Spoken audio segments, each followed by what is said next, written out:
Hello, friends, and welcome back to Malicious Compliance Stories. We start today's video with a power-tripping boss who believed intimidation was the key to management. But before we begin, best way to support our channel is to leave comments, like, and subscribe with the turned-on bell so you don't miss the new video every single day. Here we go. I obeyed her orders to the letter, and she got reprimanded for it. When I was in college, I worked as a baker for a well-known regional bagel and sandwich chain. At some point, an assistant manager transferred to my store who was the stereotypical, petty, power-tripping, ridiculous manager you find in this type of job. Her specialty was yelling at and berating employees in front of customers. I will never not believe that she enjoyed publicly humiliating people.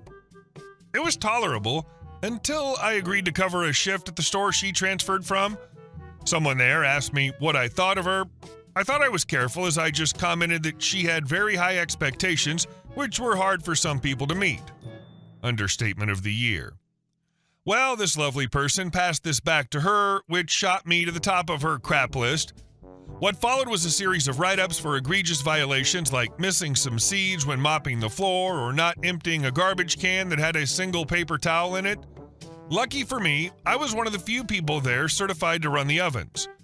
My opportunity for malicious compliance came one Saturday lunchtime when a charter bus pulled up. I'd seen this before and knew that a bus full of people buying sandwiches is equivalent to 2 to 3 people bringing bagels to work. Barely a blip compared to the morning rush. I went to the counter to help, and Miss Assistant Manager yells at me to get back into the kitchen and start baking more. I tried to tell her we were fine, but as soon as I opened my mouth, she yelled, "Shut your damn mouth! Do what I told you, and don't stop baking until I say stop." Two important things to know is that first, when I took my certification test, they told me I passed it with the second fastest time on record for the local franchise. The second thing is that the ovens were adjustable. You could turn up the heat to speed up the cooking process. I went back into the baking area, cranked up the oven, and baked as fast as I possibly could. The ovens had 8 shelves holding about 48 bagels each. Eventually, I had them all filled up and was only gated by how fast they could cook, and I could send them up front. Miss Assistant Manager was down at the register this whole time and was not paying attention to stock levels in the bagel bins. I kept bringing out shelf after shelf. At one point, the bins were overflowing, so I had to start putting them in extra bins we kept in the back. Once those were full, I started putting them in on metal trays. The crowd finally died down, and Miss Assistant Manager finally looks at the bagel bins and realizes she never told me to stop. She asked me if there was anything still baking, and I informed her that every shelf was full. She lost it and started yelling that I was getting fired until multiple people pointed out that I just did exactly what she asked. The store manager ended up coming in, and pretty much everyone told them the exact same story. Miss Assistant Manager had to bag up the mountains of excess bagels and drive them to all the other stores in the area so that they wouldn't go to waste. Even after that, we still exceeded the allowed wastage for the day, and she was reprimanded. She still yelled at everyone after that, but she was at least more careful in her wording. There's an overlap between petty, power-hungry people and those who apply for any management positions when they open. That gets combined with HR/management who check boxes instead of checking if they can handle people. And our second story. I'm posting this from a shadow account because our town is small, everyone knows everyone, and I still have to live and fly here. Long story short, I own the lake. Not a strip of shoreline, not an easement, the entire lake, down to the last lily pad. My parents secured the rights back in the 70s and left it to me along with the house and the memories. My dad teaching me to swim, my mom tossing bread to the ducks, me as a teenager doing my first loops in the old boat. Everything was blissfully quiet until Lakeview Estates sprang up next door, a shiny upscale development with an HOA where status is measured not by heart but by the thickness of the rule book. The HOA was headed by Clara, a walking instruction manual. She speaks like the world owes her harmony. She wears a suit even to take out the trash, and her favorite word is prohibited. On Clara's right stood Robert, the treasurer, an accountant who sincerely loved counting money, other people's.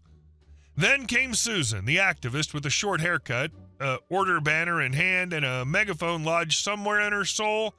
And for dessert, Harold, the HOA's aggressive veteran, beer in hand and a voice that could wake a hibernating she-bear. Together, they were my personal boss fight. By the time they moved in, I'd already launched my dream, sightseeing flights on an amphibious plane. We take off, glide over forests and fields, make a turn, and touch down on the water so softly that tourists instinctively pull out their phones. Engine noise, brief and on schedule, everything within regs. The reviews, wow, life-changing. Now I want a license. Until the day the first letter from the HOA literally landed on my gate. In big letters, prohibited. You are disturbing the peace of the community. I dialed the number. Good afternoon, the lake owner speaking. Where'd you get the idea you can prohibit flights over my water? Clara, in full opera diva tone, it affects the harmony of Lakeview Estates residents. And what is harmony in the legal sense? We'll clarify with our attorney. They clarified. A week later, complaints went out to every agency. The engine noise scares the ducks. The lake water is becoming toxic. Seriously? The pilot's probably drunk. Meanwhile, anonymous accounts started trashing my reviews. The plane sprays chemicals. The pilot yelled at a child. Everyone in my cabin wears headsets. Come on. And in my mailbox, fake flyers, lake for rent, cheap swamp weddings. Someone even launched an HOA fishing club that went out at night to pull petty stunts. I put up cameras on the dock, at the driveway, and on Two Pines. The very first night, the video caught 3 shadows accidentally ramming my buoys and scattering handfuls of nails on the road. Behind the wheel of the pickup, guess who? Harold. The plate was clear as day. The next morning, I collected half a bucket of screws from my drive, and on the long-range camera, you could see Susan, who was caring about safety while posting a flyer on a pole. The lake is in danger. I filed a report. The sheriff came out. They looked, grunted, and then nature tossed in a bonus. Harold and his buddies showed up to check the water quality. He strikes a proud pose in his inflatable dinghy, swings a bucket, and flips straight into the muck. He plunges like a cat into a washing machine, barely keeping his nose above water. Clara screams, "He planted the mud!" Susan calls the environmental inspector, and the sheriff is choking back laughter. Mr. Harold, this mud's been here since 12,000 BC. Nobody planted it. It came on its own. I calmly explained again. The lake is private. Documents from the 70s, a clean chain of title, a boundary map. I posted no trespassing signs around the perimeter. I sent formal warnings through my attorney. Cease interfering, don't enter, don't litter, and skip the midnight mud baths. Things quieted down for a week. Then, boom, my haystack, bought for my daughter's pony, was on fire. A pillar of smoke, flames creeping toward the shed. We got it out. Video from the far camera showed 2 figures with gas cans. I recognized one. Harold's gate. His explanation and questioning belonged to the funny and sad genre. Wasn't me, must have been a lookalike. With a can of your exact gasoline brand? I let other people borrow it.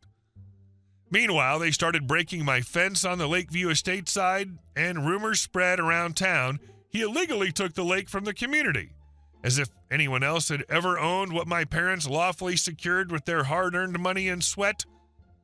That day, I stopped joking. My lawyer, Martha, prepared a package, warning letters to all involved, citations to statutes about private waters, copies from the cadastre, copies from the Water Resources Registry, notarized certificates. I sent the sheriff a formal request to increase patrol and note the arson and sabotage.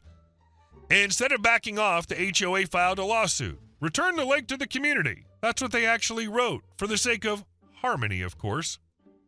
I came to court in jeans and a clean shirt. No theatrics. Clara wore a suit in the color expensive and sad. Robert's tie shone so brightly it was distracting. Susan sat in the front row with the expression, "I'm about to impose order on everyone." Harold looked cheerful as if he hadn't belly flopped into mud yesterday. The HOA's attorney began his concert. "Your Honor, the noise of this plane interferes with residents' spiritual harmony." Martha raised an eyebrow. "Please add spiritual harmony to the list of legal categories. We are, of course, expanding jurisprudence, but..." The judge smiled. "We'll note it as the harmonious rights of ducks. Proceed." Then the attorney moved on to ecology, frightened ducks, and sprayed chemicals. I listened and wondered how many fairy tales we'd get. Martha opened her folder. Your Honor, title since 1974, notarized confirmation and unbroken chain of conveyances, cadastral map, and boundaries including the water surface parcel. Additionally, permits for the aircraft, flight schedules, noise readings, lower than a gas trimmer, and for dessert, here's a flash drive with video of the fishing club that accidentally rams buoys and sprinkles nails on the driveway. The judge nodded, watched a couple clips, and banged the gavel. Nails aren't harmony, they're vandalism. Then discovery began, and it got genuinely interesting. Martha subpoenaed the HOA's bank statements. Robert fought like a catfish on a hook, but the law's the law.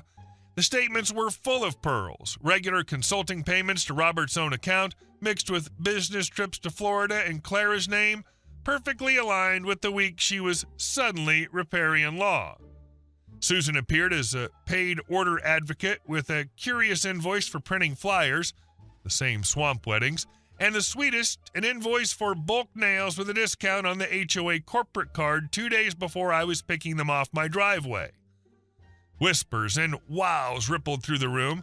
An old gentleman from Lakeview Estate seemed, for the first time, to look at Clara as something less than a saint. The HOA's attorney coughed. This is undoubtedly a misunderstanding. The judge raised a hand.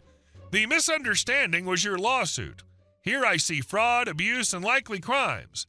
The suit against the lake owner is dismissed. The record is referred to the prosecutor's office. Sheriff, your turn on the arson materials. The sheriff stood, laid out photos from the cameras, showed the Harold ID, phone geodata, and a match to the gas can. Harold muttered something, but his lawyer just sighed. After that, everything rolled downhill. Clara and Robert were investigated for fraud and later taken into custody. Susan resigned for the sake of her nerves, vanished with her megaphone like she'd never existed. Harold was charged with arson and damage to private property, and the residents of Lakeview Estates held a general meeting and voted to dissolve the HOA. Harmony, you say? The streets got even quieter after the dissolution. I won't say it didn't hurt, it did. But you can't unburn my daughter's pony hay or my nerves. But the ending is as sweet as lemonade on a hot day. We threw a party on the shore, grill, music, kids in life jackets, racing rowboats, tourists snapping photos with the plane at sunset. The sheriff showed up and brought a cake. In white letters on top, Lake 1, HOA 0. I cut the first slice and gave it to the boy Susan once banned from playing ball because it's noisy. The kid smiled, and the world felt, for a moment, exactly as it should. Then I did another flight. We touched down on the water as softly as a pillow. On shore, applause. In the seat beside me, my co-pilot, my daughter in a headset, serious as a captain. Dad, is Clara yelling in jail now?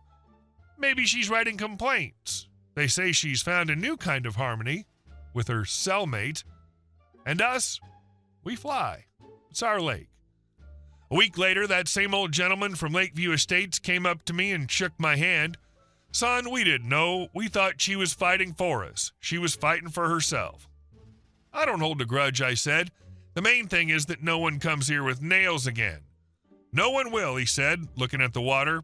It's beautiful here. Soon, news stories spread through town, how Clara used corporate funds to take friends to Florida to study the tides, how Robert consulted himself at double rates, how Susan printed posters on her cousin's printer and billed triple. They all loved the word community, but the only thing they poured into it was their own pockets. And here's the funniest part. Without the HOA, the residents of Lakeview Estates themselves put benches in the yard, planted shrubs, set up trash bins, and even organized a neighborhood chat. Without the screaming about prohibited, as if someone finally turned off the megaphone and turned on their brains. And I kept doing what I do, getting up early, checking the aircraft, giving briefings, flying. Tourists came with whole families, leading their kids by the hand. That's the very lake we read about. Some asked for a photo with the no trespassing sign because they said, it's a symbol. I smiled and said, the symbol isn't the sign.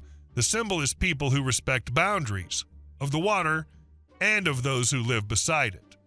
Sometimes at night, I walk out onto the dock, sit on the edge, and listen to the water lapping. In the dark, new lights glow. The residents put them up themselves, without resolutions or protocols. A dog barks far off. A frog gulps on a lily pad. And from the hill where Susan used to shout, you'll hear normal, homely laughter without a megaphone. I think about my dad and mom who back in the 70s weren't afraid to register not only the land but the water. About my daughter already asking when she can take her first written exam. About how a real community isn't controlled and prohibited. It's knowing where your boundary is and respecting others. When disputes arise, there's the law. In life, common sense. It's not about control and bans, it's about respect and cooperation. If you're itching to be in charge, go buy a TV remote. Hey guys, thank you all for watching the video. I'll see you in the next one.